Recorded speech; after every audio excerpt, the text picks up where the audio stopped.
Hi friends, welcome to മുമീസ് vlog. ഗോതമ്പ് പൊടിയും നേന്ത്രപ്പഴവും കൊണ്ട് വളരെ ഈസി ആയിട്ട് തയ്യാറാക്കി എടുക്കാൻ പറ്റിയ ഒരു 4 മണി പലഹാരത്തിന്റെ റെസിപ്പിയാണ് ഞാനിവിടെ കാണിക്കുന്നത്. വീഡിയോ എല്ലാവരും സ്കിപ്പ് ചെയ്യാതെ തന്നെ ഒന്ന് കാണാൻ ശ്രമിക്കണേ. അതിനായിട്ട് 2 നേന്ത്രപ്പഴമാണ് ഞാൻ എടുത്തിട്ടുള്ളത്. ഇതുപോലെ കറുത്ത് പോകുന്ന പഴമാണെങ്കിൽ അതായിരിക്കും കുറച്ചുകൂടി നല്ലത്. ഇങ്ങനെയുള്ള പഴത്തിന് നല്ല മധുരമായിരിക്കും. ഇനി അതിലേക്ക് നമുക്ക് ശർക്കരപ്പാനി തയ്യാറാക്കണം. ഞാനിവിടെ 3 അച്ച് ശർക്കരയാണ് എടുത്തിട്ടുള്ളത്. അതിലേക്ക് 1.5 കപ്പ് വെള്ളം ഒഴിച്ചു കൊടുക്കുന്നുണ്ട്. 250 ml കപ്പിൽ 1.5 കപ്പ് വെള്ളമാണ് ഒഴിച്ചു കൊടുക്കുന്നത്.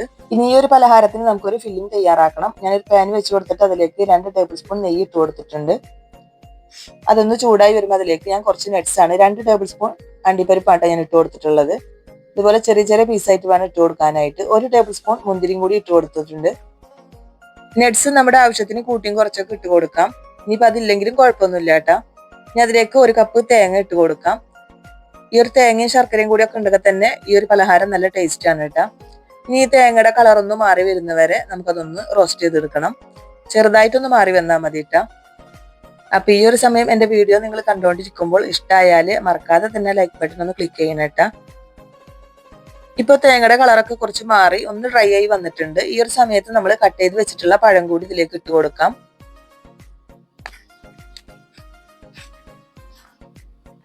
പഴം ഇട്ട് കൊടുത്തതിന് ശേഷം അതിലേക്ക് 2 ടേബിൾ സ്പൂൺ പഞ്ചസാര ഇട്ട് കൊടുക്കാം.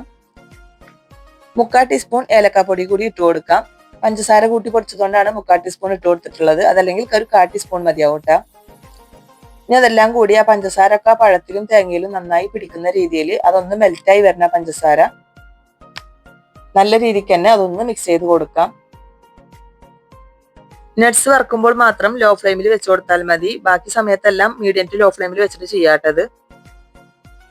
ഈ ഒരു സമയത്ത് പഞ്ചസാര ഒക്കെ നന്നായി മെൽറ്റ് ആയിട്ട് പഴത്തിലും അതുപോലെ തേങ്ങയിലൊക്കെ നന്നായിട്ട് തന്നെ പിടിച്ചിട്ടുണ്ട്.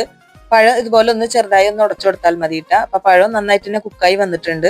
ഇത്രയും മതിയിട്ട. ഇനി ഫ്ലെയിം ഓഫ് ചെയ്ത് കൊടുക്കാം. ഇതൊന്ന് ചൂടാറാനായിട്ട് വെയിറ്റ് ചെയ്യാം. ഈ ഒരു സമയം കൊണ്ട് നമുക്ക് ഒരു പാത്രത്തിലേക്ക് 1.5 കപ്പ് ഗോതമ്പ് പൊടി ഇട്ട് കൊടുക്കാം.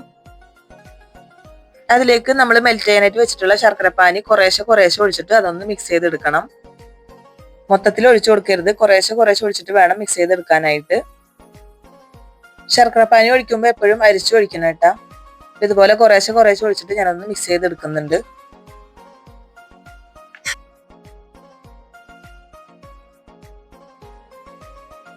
ഇപ്പൊ മുഴുവനായിട്ടും ശർക്കരപ്പാനി ഞാൻ ഒഴിച്ചു കൊടുത്തിട്ടുണ്ട്. ഈ ഒരു മധുരം കറക്റ്റ് ആയിട്ട് എനിക്ക് കിട്ടിയിട്ടുള്ളത്. ഇനി ഇത്രയും മധുരം നിങ്ങൾക്ക് വേണ്ട എന്നുണ്ടെങ്കിൽ 2 അച്ച് ശർക്കര എടുത്താൽ മതിയാവൂട്ട. ഇതുപോലുള്ള പലഹാരമൊക്കെ തയ്യാറാക്കുമ്പോൾ കുറച്ച് മധുരത്തോടു കൂടി വേണമല്ലോ നമ്മൾ തയ്യാറാക്കി എടുക്കാനായിട്ട്. ഇനി ഷുഗർ ഉള്ളവരൊക്കെ വീട്ടിലുണ്ടെങ്കിൽ 2 അച്ച് ശർക്കര എടുത്താൽ മതിയാവൂട്ട. ഇതിപ്പോ ഈ ഒരു മധുരം ഇവിടെ കറക്റ്റ് ആയിട്ട് വന്നിട്ടുണ്ട്. ഇനി അതിലേക്ക് 2 ടേബിൾ സ്പൂൺ വെള്ളം കൂടി ഞാൻ ആഡ് ചെയ്ത് കൊടുത്തിട്ടുണ്ട്. സാധാ വെള്ളമാണ് ഞാൻ ആഡ് ചെയ്ത് കൊടുത്തിട്ടുള്ളത്. ബാറ്റർ കുറച്ച് ടൈറ്റ് ആയിട്ട് തോന്നുമ്പോൾ മാത്രം നമ്മൾ വെള്ളം ആഡ് ചെയ്ത് കൊടുത്താൽ മതിയിട്ട്. അതല്ലെങ്കിൽ വെള്ളം ഒഴിക്കേണ്ട കാര്യമില്ല. പിന്നെ അതിലേക്ക് നമ്മൾ തണുക്കാനായി മാറ്റി വെച്ചിട്ടുള്ള പഴത്തിന്റെ മിക്സും കൂടി ഇട്ട് കൊടുക്കുന്നുണ്ട്.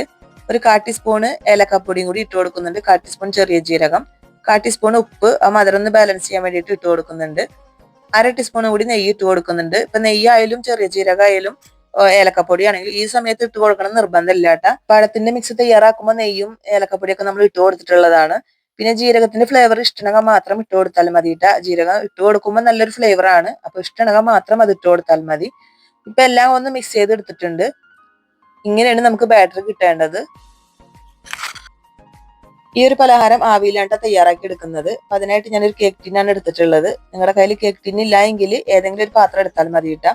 വട്ടുള്ള ഏതെങ്കിലും ഒരു പാത്രം മതി, ചോറും പാത്രം അതല്ലെങ്കിൽ ഏതെങ്കിലും ഒരു പാത്രം മതി. അതിന്റെ സൈഡിലൊക്കെ ഒന്ന് നെയ്യൊന്ന് തൂയി കൊടുത്തിട്ടുണ്ട്. പിന്നെ അതുപോലെ ഒരു വാഴയിലയും കൂടി വെച്ച് കൊടുത്തിട്ടുണ്ട്. വാഴയില ഇല്ല എങ്കിൽ ബട്ടർ പേപ്പർ ആയാലും മതി. ഇനിയിപ്പോ അതും ഇല്ല എങ്കിൽ അടിയിൽ കുറച്ച് നെയ്യൊന്ന് സ്പ്രെഡ് ചെയ്ത് കൊടുത്താൽ മതി കേട്ടാ.